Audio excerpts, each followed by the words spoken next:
GeronimoJak here, and welcome to my channel. I may not be the first person to say it, but welcome to Paragon. It's a brand new MOBA in early access right now, created by Epic Games, available on the PC and PS4. I've been playing Paragon for a little while now, lurking in the community, doing my best to learn things that I can, joining Discord channels, subreddits, and the official Epic forum. And one thing I've noticed is a lot of people are actually saying that Paragon is their very first MOBA, which is great. They're a game that can offer an extremely rewarding experience where you can get the strategy and teamwork of a sport with the twitchy gameplay of a shooter combined all into one big cluster mess of a game. So on behalf of us grizzled veterans, welcome to the community. The cool and daunting thing about MOBAs is really how endless the skill ceiling actually is. There is so much to learn, and even more to master that. Even after 4 years of me playing League of Legends, I still have no freaking clue how to do anything or what I'm really doing. So with that being said, I thought it'd be a little helpful to create a video series of short videos breaking down basic concepts, terminologies, and ideas of a MOBA and apply them to Paragon to help new players get through those growing pains that they're known for. In this series, we're going to talk about things like positions and positioning, which are two very different things, heroes, item builds, what a meta is, laning, basic game strategy, how not to die, how to win after dying too much, the importance of working as a team, toxic players, why they might be toxic, and a few other things.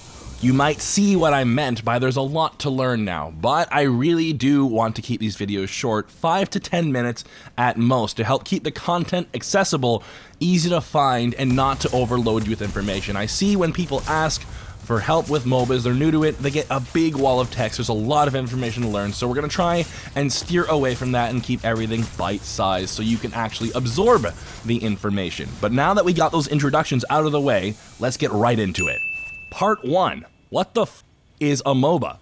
Now, MOBA stands for Multiplayer Online Battle Arena. They started off as a custom game mode in StarCraft and Warcraft and eventually evolved into their own unique genre entirely. Kind of like how you could argue Halo 2 Zombie mode paved the way for Call of Duty Zombies. That's kind of kept the franchise floating for the past 3 years, longer than it should have. Now, I know MOBA's not exactly a very descriptive word for the game that it really is, like other genres such as first-person shooter or RPG or a sim.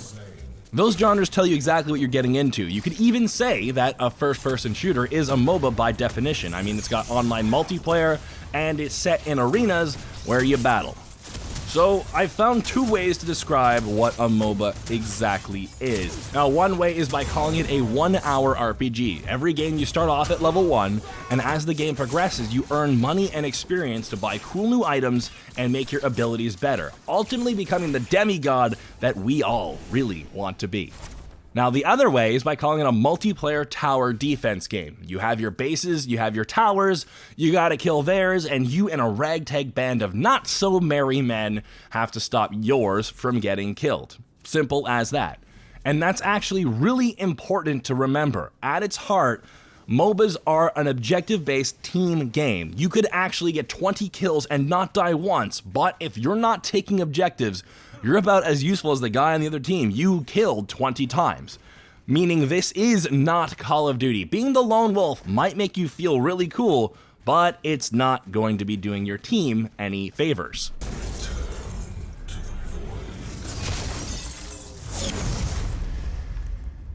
So at this point, it's not too hard to think that playing as a team is very important. And I mean this literally when I say one teammate not listening to a team decision for even one of them could actually be the reason why the game eventually snowballs and results in a loss. I will give you a few examples in a later video, but we have to look into the basic game mechanics of how a MOBA works to kind of set up what I meant by that. So we're going straight into this bare basics. Here, this is Agora. This is the arena where everyone's battles are going to take place. We're going to get very, very used to what this entire thing is like. And it's super pretty, isn't it? Like, that's one thing that makes me really happy with this. But the important stuff is this. This is Agora's layout. Right here is all the important stuff we need to know. And we'll talk about that a little bit as well. But the important stuff is, like nearly every other big MOBA, Paragon has 3 lanes and all that space in between called the jungle. It's got a super monster, a smaller super monster, and a couple things for you to do in between that makes the game unique. So at the start of the game, you're going to pick your champion, you queue up into the game, you get paired with 4 other players that are trying to do roughly the same thing as you, work together, and win. Each champion does typically fit into a specific archetype. There's an ADC, which is also known as a marksman. We have your supports, mages, tanks, junglers, and assassins. Now, champions will often be able to fill more than one of these roles or be exceptions to these rules, such as Murdoch. He is an energy ADC instead of physical damage ADC, so he does a different type of damage, but is still part of those official marksman roles. Now, each champion does have 5 abilities and a basic attack, which is also called your auto attack. Q typically tends to be the bread and butter ability. You want to use that one first a lot of the time and most often. Your right mouse button and E will often change up depending on the champion, while your R is your big super attack. That one is the one that makes you feel so good and kind of really defines the champion for what he is.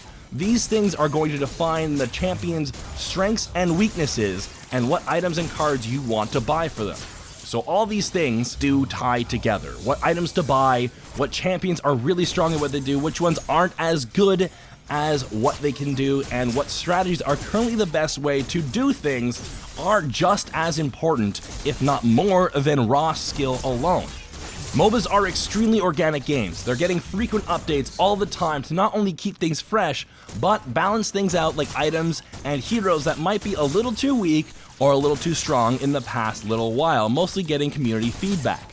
These constant tweaks determine what is the best way to build your character, what items to buy, and what strategies are most effective at that time with that current update.